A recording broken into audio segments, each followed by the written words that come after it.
We're kicking 2023 off with a Nicolas Cage Western film. Dear God, it's beautiful. Let's see if The Old Way is worth your time.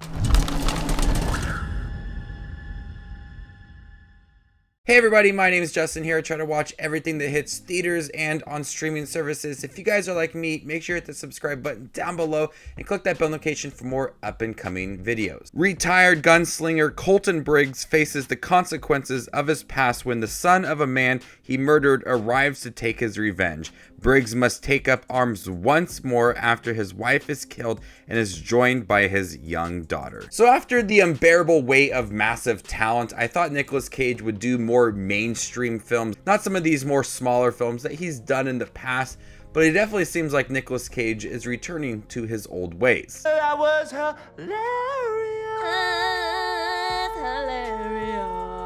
The Old Ways is a Western with Nicolas Cage. It's not going to be the best thing ever, but this film is pretty decent. It's not like the worst movie ever made, and it's not like the best start to 2023 either, but I found some enjoyable moments within here. It's kind of got that John Wick style to it, not with the action and the direction behind it, but it's got a revenge story. The problem with this revenge story is that it takes like 40 minutes to get started. We have the first like 20-25 minutes of the film that honestly feels like a lighthearted comedy between Colton Briggs and his daughter. There's this kind of like back and forth that they have. The score is kind of like upbeat. It's kind of got just like a friendly tone to it within a Western setting. So we're setting up the characters and the relationships within the first 20-ish minutes of the film, but we understand that Colton Briggs is also a retired gunslinger and he's killed people in the past,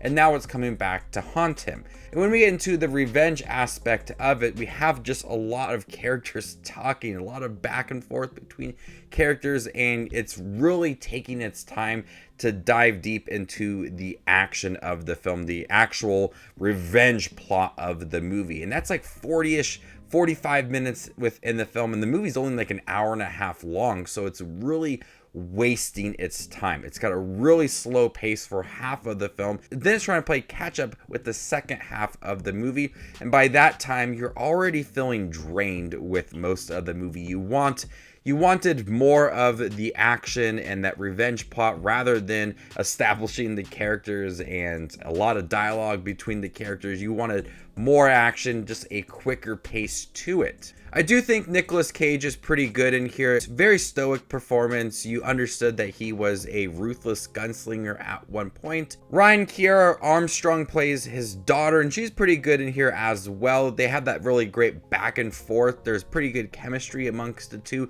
And when his wife is killed, she teams up with him to take down the men that killed her mother, and she starts to become a more confident character. So I like that back and forth between these two characters.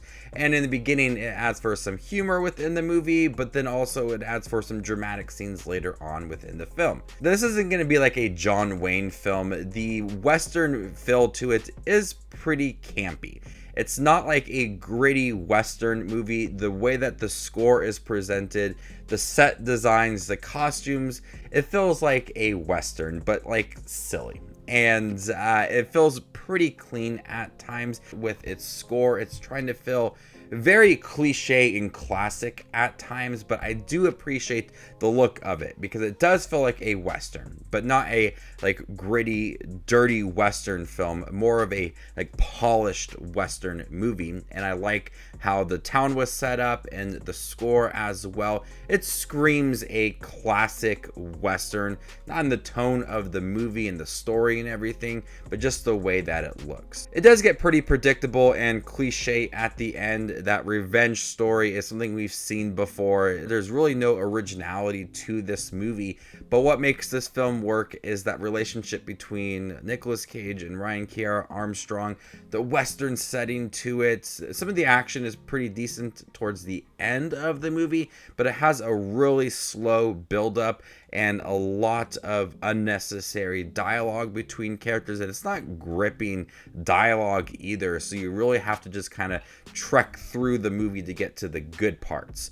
But overall, The Old Way wasn't like the best way to start 2023, but it's not the worst thing either. It's fine as a one-time watch. If you want to see Nicolas Cage in a Western, I would recommend it. If you really love these smaller Nicolas Cage roles, check it out. It's a fun film at times, but really has a hard time getting started and getting to that revenge plot. So before I give you my score for The Old Way, make sure to check out my channel. Here I do movie reviews, trailer reactions, ranking videos, tier lists, all that fun movie related content that you see on YouTube. I do it all here, so hit that subscribe button to get it all in one spot. And if you'd like to see where The Old Way ranks amongst all the other 2023 releases I have seen this year, follow me on Letterboxd, and there you can find my ranking. I'm gonna go ahead and give The Old Way a C. Thank you guys for checking my review for The Old Way, the new Nicolas Cage Western film. Have you guys seen it by chance? What'd you think about it? Let me know in the comment section down below, and stay tuned for more up and coming content like this. My name is Just Watches Movies, and you guys stay classy, YouTube.